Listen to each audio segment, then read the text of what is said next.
So it's finished here at Hayes Lane, Bromley 1, Altrincham 1. We're with Phil Parkinson. Phil, a really pleasing point, I'd guess, that one. A particular satisfaction given the circumstances of the game to get something out of it in the end there. I just said to the players in the changing room, that's the first point we've took off Bromley in the 2 seasons we've been in this division. Also a makeshift team that we put out there, but I don't think they played like a makeshift outfit. It's a very tough place to come. These have been in the playoffs pretty much all season. I know they've just fallen away now in the trophy final. So you come into a very difficult place. We've been on the bus 6 hours. Lads have been working today. Hopefully all that can change next season. Well, it will change next season. But the lads deserve so much credit for the way that they played. They didn't play Bromley's game, which you can get pulled into because they're a big physical team. We played our game, and that's the bit I was most delighted with. We could have gone a different way when they went 1 up, and I felt that was undeservedly. I thought we were in, when I say in the ascendancy, I thought we were the team in possession. I thought we were the team trying to probe and push. We've had a weak header, and then Gouldy knows he should save that. But then he makes a couple of fantastic saves after. So I just thought it was really well deserved, and I was a bit disappointed we couldn't go on and get the win today.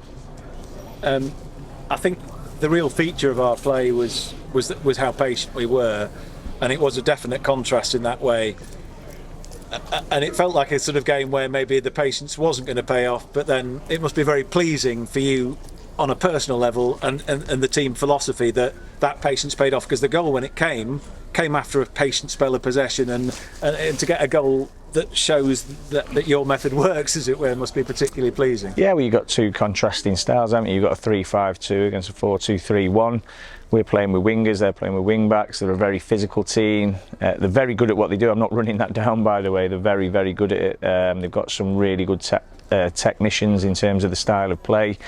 And they bullied us at times. That's the word I would use in the first half, and that's the bit I was really annoyed with the players, that we're not going to win an arm wrestle with those types of players, Allaby, etc., Bloomfield up front. But what we've got to do, we've got to defend clever, and we weren't defending clever with aggression and purpose, and we did that in the second half. But then we didn't deviate away from the in possession stuff, which was spot on, because sometimes when you can get into players at half time, they can go out and it all becomes about aggression and winning tackles, but it wasn't. It was about defending intelligently, with aggression, with passion, with purpose, but the intelligence was key.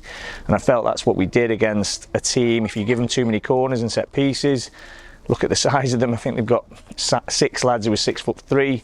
We've got about 3 who are 6'1", 6'2". So we have to make sure we're marking correctly, and we can't switch off on the second phase. And I thought the lads did that really well and reduced them to not many set pieces. I know they had a few, but that's what they're good at.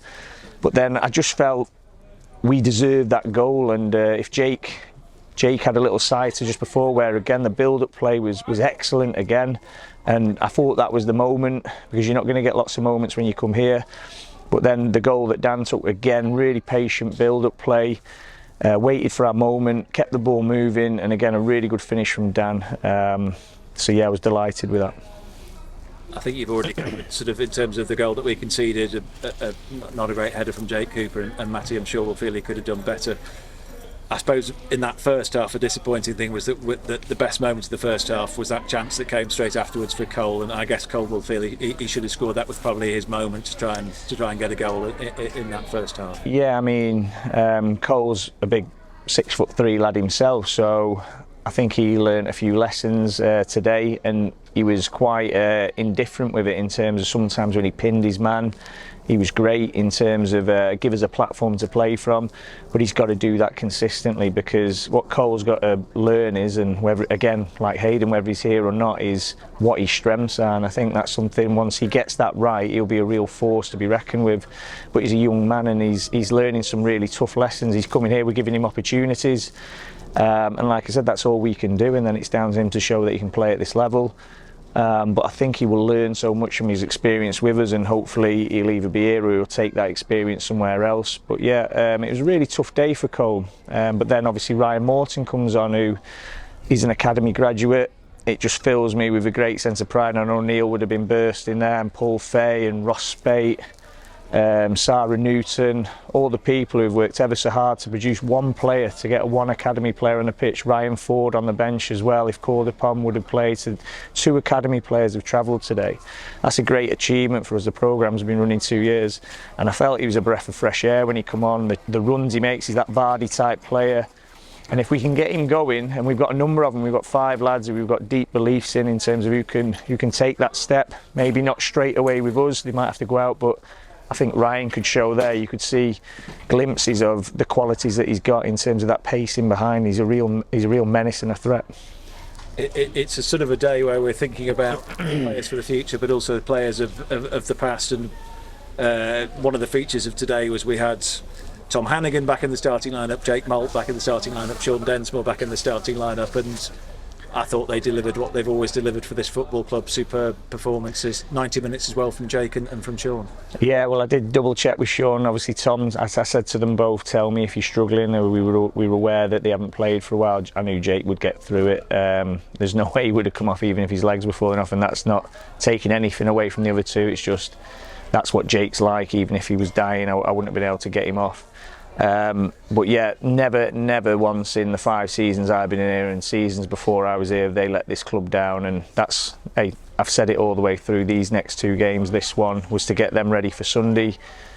There's other boys who couldn't make tonight through injury, and just making sure they're right. And the biggest thing that I want to do is give them that send-off. Now, I know there's been a lot in the press about United doing things like that, hasn't there, at the moment, and is it the right thing to do? But listen, we're Altrincham, this is non-league, they've dedicated their lives to this club, or a big chunk of their football careers to this club. I may be going over the top with their lives, but while they've been here it feels that way, and they deserve that moment to say bye to the fans. And one thing's for sure, they certainly won't let themselves down, knowing that we've got not historic, but a landmark moment where for 20 years we haven't finished past 14th, so we hit that 13th or 12th spot. I'm sure that's something that they want to take with them and finish on such a high. When you talk about in terms of the position in the table, obviously that's the target. So we could finish 12th depending on what happens with the Southend game, but 13th certainly if we can win that game. It's also worth mentioning that we've moved on to 55 points tonight in terms of points per game. That's the best return that we've had at this level since 1996. And that's pretty remarkable, and that must be do those sorts of things, are they important to you in terms of the history of the club in that way? Does that feel like it's a special achievement, or is that sort of a detail on the road, as it were? Yeah, I don't think me personally I'll ever leave my mark on this club unless we get promoted out of this division or win a couple of FA trophies or do exceptionally well in the FA Cup. I feel we've achieved really good things, but the memorable things, the things that the fans will remember for years and years, are them things I've spoken about, because this club's achieved that in the past.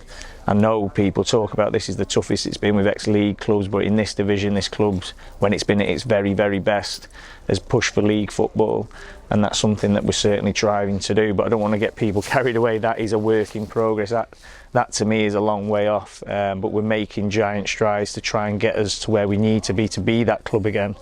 Now, if we can do that, then they're important to me. But as a football team, we always set benchmarks, and we're well on course. Well, we surpassed the points benchmark, but we're well on course to achieve that little goal, that 20-year goal, in terms of something that we had a good look at and we want to achieve just for ourselves and those players who are leaving, so they can finish on an all-time high, because that's something they won't have achieved in their time here as well. And Sunday is going to be a great occasion, an occasion to celebrate what's been a very successful season, but also to mark a historic moment in terms of players leaving, but the change that the club's having. Let's get everybody down there for Sunday, because it's going to be I think it's going to be a really special day. I know I'm coming up for it, and let's hope as many people can make it as possible, because I think it's really going to be a special day. Well, all I'll say is, if you're a true Alty fan, which I can see every week the ones who are, hey, we have that fan base now, averaging 2,000 fans. If you're a true Alty fan, then you really truly believe in everything we do. You truly believe in what I'm saying to you now. Come down and give these players the send-off they deserve, because they've given everything for this club for the last 5 seasons since I've been there, and they deserve, win, lose or draw, the best send-off in a true Alty way that they're going to remember for the rest of their lives. So please do that for them.